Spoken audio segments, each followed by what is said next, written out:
Today's question is, do we still need analog EQs? And let's be honest, most of the time the answer will be no. They're big, they're bulky. To run them, you need power, rack space, cables, converters, and they are ridiculously expensive compared to digital plugins in your DAW. And let's be honest again, they sound great these days. But before you turn off, let me tell you, there are exceptions, especially if an analog EQ introduces something new, brings something new to the table, can do something that you can't achieve with any other EQ.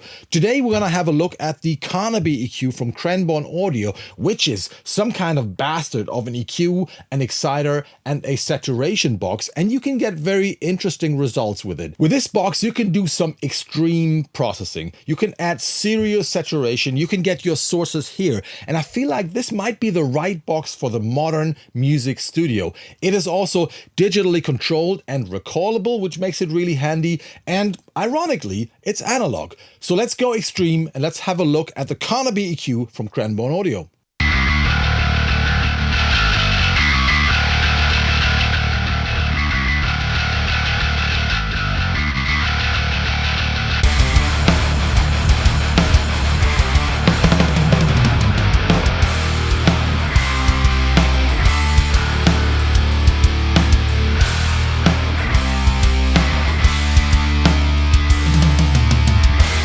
Let me give you a quick overview of this EQ. It's a dual channel, 2-channel EQ. You can run it in stereo, you can run it in dual mono or in MS. Like I said, it's digitally controlled, but the signal path is fully analog. Digitally controlled means you can control it right here, like a traditional hardware EQ, but you can also use a plugin in your DAW to control it. This is basically just a dummy plugin that you'd put on any channel, but if you load your DAW session, it will automatically recall the EQ, which is really handy. So we've got total recall here, and you don't even have to touch the box. You still have to run cables, like analog cables, in here. There's no audio in the plugin. The audio is still handled by the box itself. So you can run it in stereo. This is what I'm doing right now. And that means you can use either side of the controls to tweak it. So I can do it from this side, or I can do it from this side. So if you see something over here magically moving like this, it is just because I'm on the right side here controlling the other channel. You've got input and output control. And as we will see later, this is really important because with the input control, you can drive this unit from clean to pretty distorted. Then we have 3 semi-parametric EQ bands, bass, mids, and highs. And you've got frequency control and you've got gain control. They can be bypassed individually. And then we've got separate high and low cut filters that can be bypassed individually as well. And they sound really, really gentle. Really gentle. I think that's all you need to know. Let's have a listen. I pulled out the rough instrumental mix of a old school hardcore band I've been working with. And it sounds like this.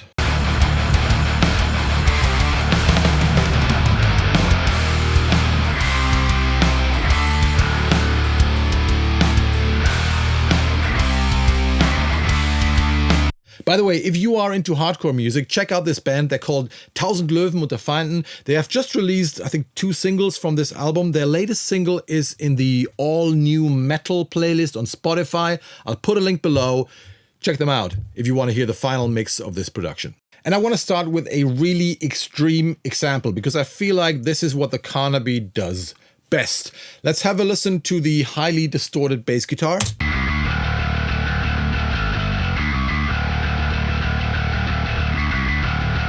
To get this tone, I've blended 2 tracks. One of them is going through a typical metal bass rig through the Mammoth plugin and a few other plugins. Sounds like this. And then I've reamped the bass one more time through a full guitar rig, tube amp and cab. And together, it sounds pretty cool. So let's start EQing. What do I want to do to this bass? I love adding some 1K to distorted bass tracks because it makes them clank and makes them pop out of the mix and gives them the right dangle that you need. We might also add some low end, and we just start with some clean settings. So let's have a listen.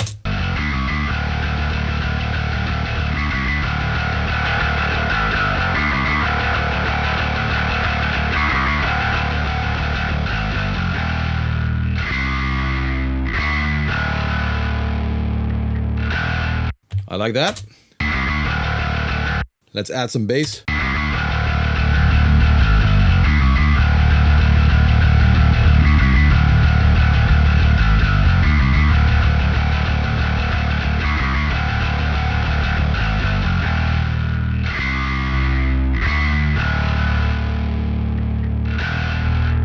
That already sounds cool, but now it's time for the fun stuff. So what we're gonna do now is we're gonna drive the EQ harder by pushing the input, and we're gonna compensate that by reducing the output level. And what's gonna happen here is that the EQ is gonna introduce harmonics, saturation and harmonic distortion, overtones to the frequencies that you have boosted.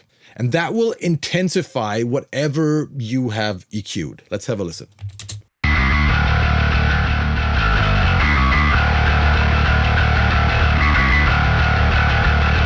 And now you can hear things get really dirty and saturated.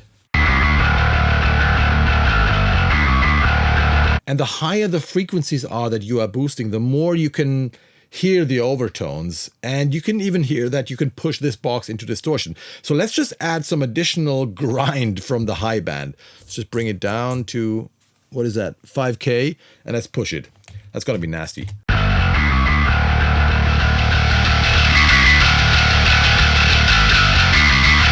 Now we should also introduce the very gentle sounding high cut filter and fully pull it down.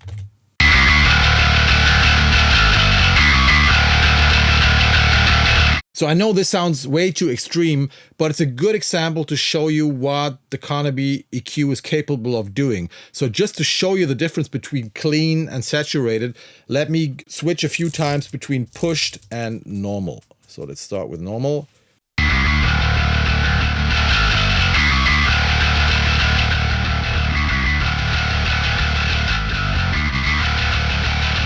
And I think you can't do that with any other EQ. Now, let's find a more reasonable setting.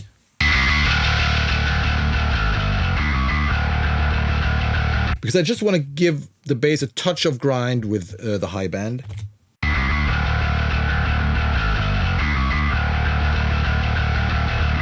Nice, that's enough. So let's listen to before and after.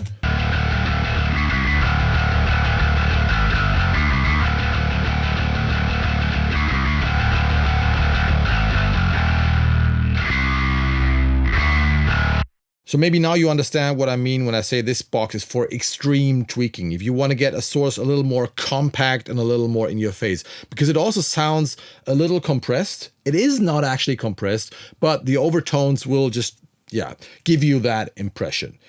For me, it sounds a little bit like a mix of an EQ and an exciter. Or saturation, whatever, but it's fun. Let's move on. Next example, I've soloed the snare drum microphones. There are no samples, just a natural snare on this production.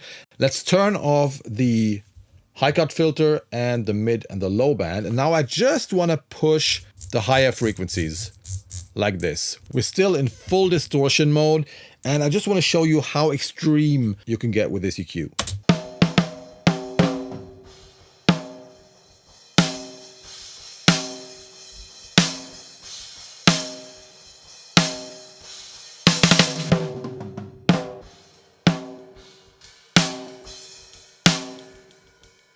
So you can turn your snare into a whip. Let me just toggle between the clean and saturated settings a few more times so you can hear the difference between a normal EQ and this.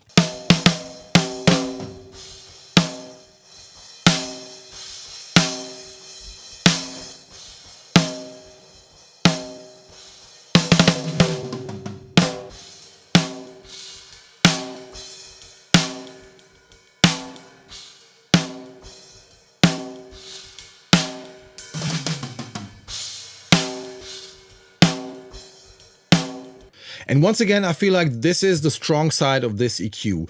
Even if it sounds a little processed, this is what you want sometimes. If you want a source to pop out, to sound really compact and in your face, the saturation really helps. If you want to make subtle changes, I mean, you can still do it, but you can also do that elsewhere. Finally, let's put this on our drum bus. And maybe this time, I want to start with the saturated setting and just fully push this. By the way, I haven't mentioned, of course, there are like you know, a lot of settings in between if you don't want to go that extreme. Let's try to add some low end to our drum bars. Let's add some highs. Let's see what happens.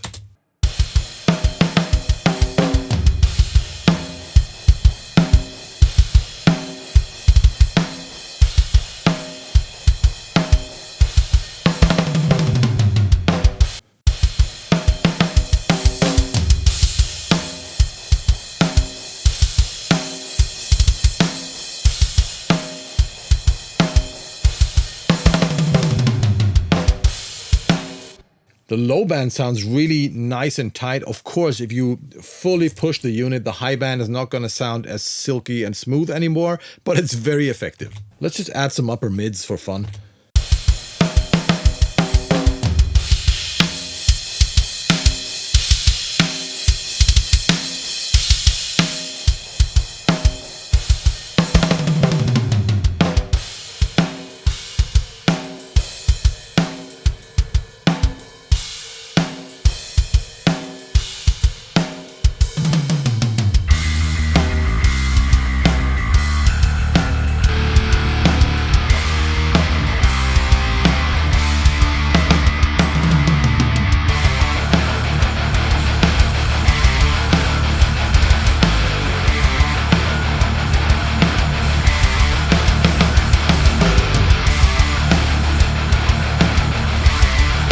And you see, even if the full saturation sounds a little maybe over-processed soloed, in the mix, it actually works. Let's have another listen to the drums soloed, and let's toggle one more time between clean and saturated.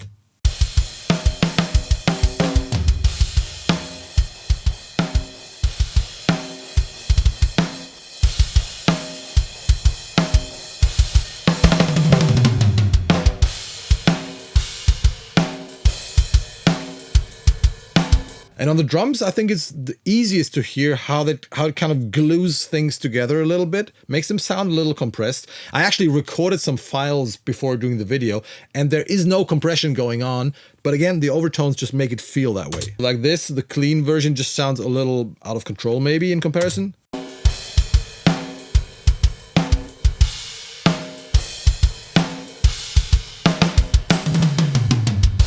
And this sounds a little more glued. So one more time, let's turn on bass and guitars, and let's bypass the unit a few more times.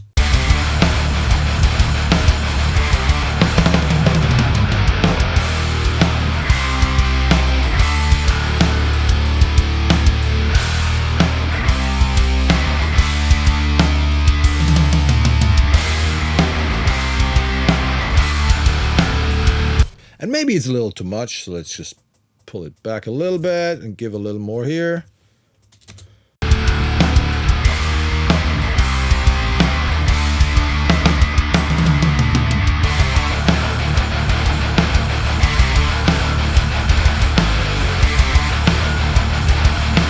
What I'm trying to tell you is that this is fun. This is an innovative EQ, and I haven't seen anything like this elsewhere. You can probably achieve something like this, similar to this, with a chain of plugins with some kind of exciter and an EQ or some saturation.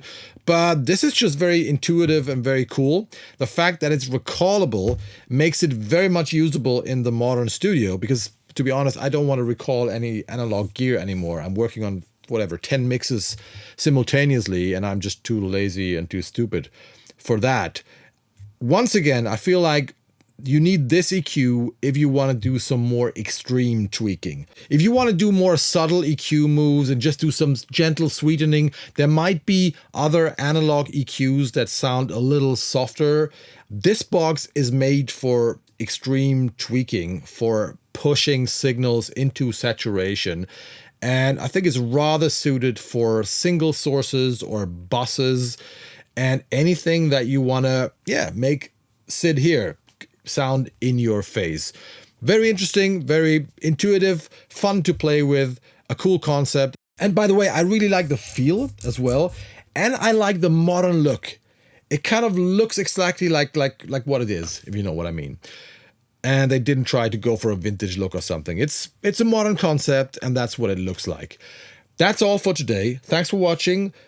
check out the EQ, check out 1000 Löwen unter Feinden, the band, on the all new metal playlist on Spotify right now. I'll put links to everything below. Don't forget to subscribe to this channel. I see you in hell, motherfuckers. Bye-bye.